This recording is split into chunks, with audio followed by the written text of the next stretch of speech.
There are 3 German sedans I wouldn't take for free. Not because they're slow, and not because they're ugly. Because even at $0, the repair bills would cost you more than the whole car is worth. But there's another side to this. 4 German sedans built so well, they wipe out the one reason anybody ever settles for a Toyota. Toyota's pitch is simple. It won't break on you. Well, these 4 don't break either.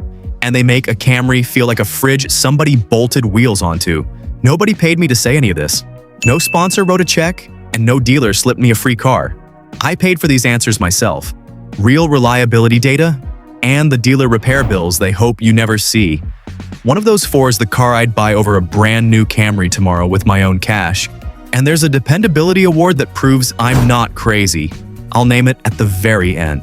Car 1, BMW 7 Series N63 V8. So start with the one that looks like the best deal on the whole lot. The BMW 7 Series, the V8 with the N63 engine. On paper, it's a steal. A car that costs 90 grand new, sitting used for the price of a base Corolla. Feels like you're robbing them. You're not. They're robbing you. Slow. That N63 burns oil. Not a little. BMW's own bulletin says it can drink a full quart every 750 miles, and for years dealers told owners that was normal. So you're topping it up between oil changes, like that's just part of owning the car. The oil leaks out the top too, past the valve cover gaskets. And here's why that hurts. BMW jammed the turbos in the valley right on top of the engine. So to reach those gaskets, a shop is buried in there for over a dozen hours. That one job runs past $2,000 before they touch the cooling system, before the electronics start glitching for no reason. I've watched people grab one of these for 15 grand and pour 10 more into it in 2 years. A buddy of mine did exactly that. He calls it the most expensive free lunch he ever ate. And the drive is lovely. Quiet, properly quick. But you're not buying a car. You're signing a payment plan to a repair shop. Free would still be too expensive. And the next one wears a different badge but hands you the same bill. Car 2, Audi A8 S8. The Audi A8 and its hotter S8 twin plays the same trick. It's big and gorgeous, all-wheel drive, with a cabin that still feels special 10 years on, and a used price that lights up your eyes. Then you own it, and the bills start landing. The cooling system is the known weak spot. A water pump runs around $1,400. The thermostat, $1,200 or more, and it leaks coolant the whole time you're chasing it. But the part that really gets people is the electronics. On the cars from that stretch, 2011 to 2018, the screens and sensors start quitting right after the warranty runs out. Windows that stop working. An infotainment screen that just goes black for no reason anyone can find. And every fix costs luxury money because the parts are imported and they aren't cheap. Here's the number that should stop you cold. J.D. Power's 2025 dependability study put Audi dead last of every luxury brand, at 273 problems per 100 cars. The average was 202. That's worse than BMW, worse than Lexus, for a car that costs 6 figures new. So you're not just unlucky when it breaks. You're playing odds that were stacked against you from day one. I love how an A8 drives. I'd still never hand you the keys and call it a gift. The third one, though, is the car people literally dream about. The one with the 3-pointed star on the hood. Car 3, Mercedes S-Class. The Mercedes S-Class, the W220, the early 2000s one.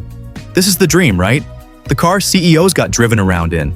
Heated seats front and back, a cabin like a private lounge, and that heavy thunk when the door shuts like a bank vault. Used, they go for pocket change now. And that's the bait. The trap is under the car. It rides on air suspension Mercedes calls Airmatic. Rubber airbags at each corner holding the whole car up. They crack and leak. The car sags overnight like a tired animal. And one air strut at the dealer runs $1,000 to $2,000 per corner. There are 4 corners. The compressor that feeds the whole system usually goes right along with them. Stack 2 or 3 leaking corners together, and you're staring at $3,000 to $5,000 just to make the car sit level again. The top hydraulic version, a system called ABC, fails even harder. The kind that leaves you stranded, waiting on a tow truck. And none of that even touches the electrical gremlins these are famous for. So yes, it's the nicest one to sit in. It's also the one I'd run from fastest. A free S-Class isn't a gift. It's a slow leak in your bank account, one airbag at a time.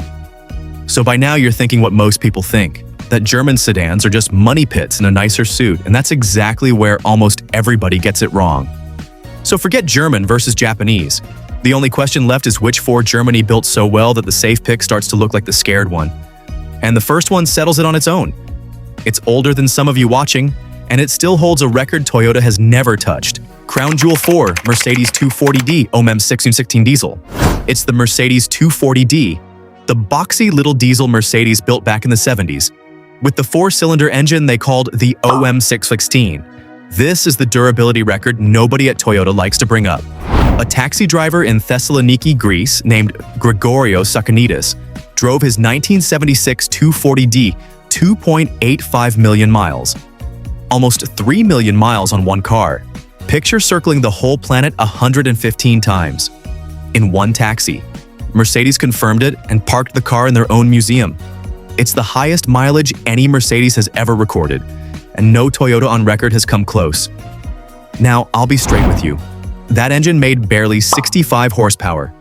It's painfully slow, well over 20 seconds, just to crawl to 60. No screens, no apps. But that was the whole point. Mercedes overbuilt these on purpose back when that was the brand. It's got a cast iron block and a crankshaft built like an anvil. Every piece spec'd way past what the car needed. So you get a sedan that treats 200,000 miles as barely warmed up, with mechanics on every continent who can fix it using simple hand tools. Toyota built its whole name on lasting forever. This Mercedes did it first and it did it harder. But maybe you want something you can actually live with today. Something quick, something modern that still scores near the top for dependability. That points straight at a badge people don't expect. Crown Jewel 3 Porsche Panamera. It's a Porsche. The Panamera, they're four-door. And here's the fact that flips it. In that same 2025 JD Power study, Porsche scored the most dependable German brand on the board, ahead of BMW and Mercedes, and miles clear of Audi. Not Lexus level, I won't lie, but closer than any German badge has a right to be. And the Panamera never carried the intermediate shaft bearing flaw that killed some older Porsche engines. That time bomb isn't in this one. What you get drives like a sports car in a suit. It corners flat and pulls like a freight train. The cabin shames anything Toyota sells. Now the honesty part, like I promised. If it does break, Porsche money is real money. A clutch job for that dual clutch gearbox runs $2,500 to $5,000. A water pump, $1,200 to $1,500. And that's the routine stuff. If the whole gearbox lets go, a replacement tops $10,000. So you buy a clean one with records, or you don't buy it at all. Do that, and you've got the rarest combo in the game. A German sedan that's dependable for its class and makes a Camry feel like a kitchen chair. That's not an upgrade over Toyota. That's a different planet. But Porsche money scares a lot of people off. So what if one gives you most of that magic for far less money?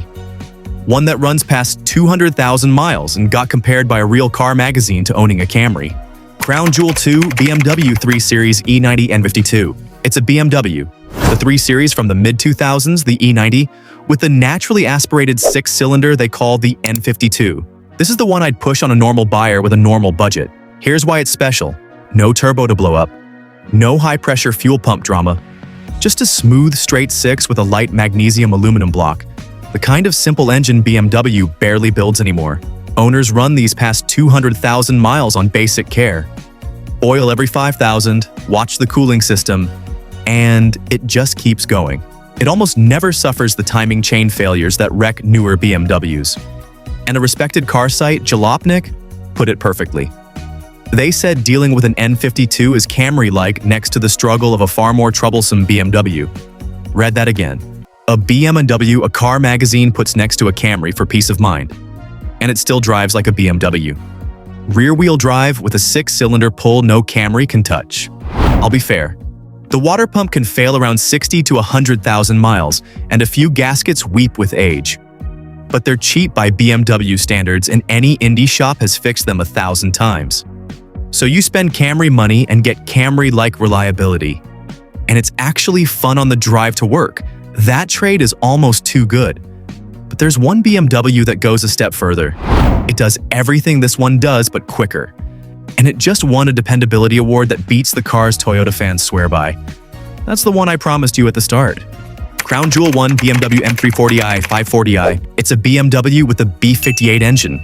The bigger 540i, or the one I'd actually park in my driveway, the M340i. This is the engine that saved BMW's name. After years of fragile turbo motors that scared people off the brand, BMW built the B58, a 3-liter turbo, straight 6 with a forged crankshaft and forged connecting rods, the kind of heavy-duty internals you usually only see in race engines. It's widely called the most reliable engine BMW makes today. In the J.D. Power 2025 dependability study, the BMW 3 Series won its entire class, the premium compact segment, the most dependable car in its class in the same study where Lexus and Toyota took their own crowns. If this saved you from a $5,000 suspension surprise, a quick like and a subscribe genuinely help me make more of these. I'm Zaid. Drive safe, drive smart, see you in the next one.